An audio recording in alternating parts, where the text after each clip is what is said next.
Ես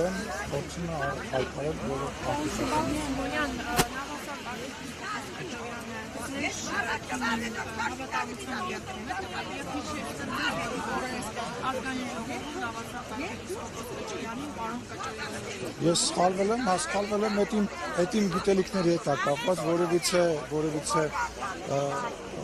նպատակ դրա մեջ չի եղել,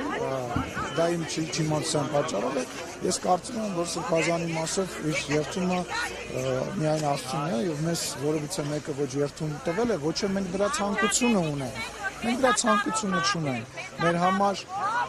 շնորհակալ եմ Մարիկ ջան, շնորհակալ եմ Մարիկ ջան։ Մեր նպատակն է, որ որևիցե ձևով եկեղեցին խառնված չլինի պետության գործերի մեջ եւ մենք չենք ուզում, որ որևիցե մեկը խառնված լինի կամ երթում տա։ Պարզապես դուք քանի նշեցիք ձեր գիտելիքների պակասի պատճառով որպես եք նշել, Շիրակի թեմի առաջնորդի Շիրակի թեմի հոգևորականներից այլ քահանաներ այստեղ կարողանային վատարակ մատուցել, բայց Միքայել Արկեփյանը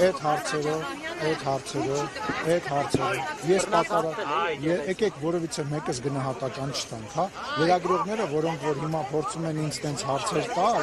որոնք որ փորձում են պատարակի ժամանակ նույնիսկ գլխաշորջ չունեն։ Հիմա դուք ինձ փորձում եք հարցնել, ասում եք, որ ես ինչ-որ գնահատական տան, ես քաղաքական գործիչ եմ, չեմ պատրաստվում գնահատական ներկայացնել։ Եկեք հերթով, չեմ լսում։ Քահանաները ասում էին, որ եթե այս Շիրակի թեմի քահանա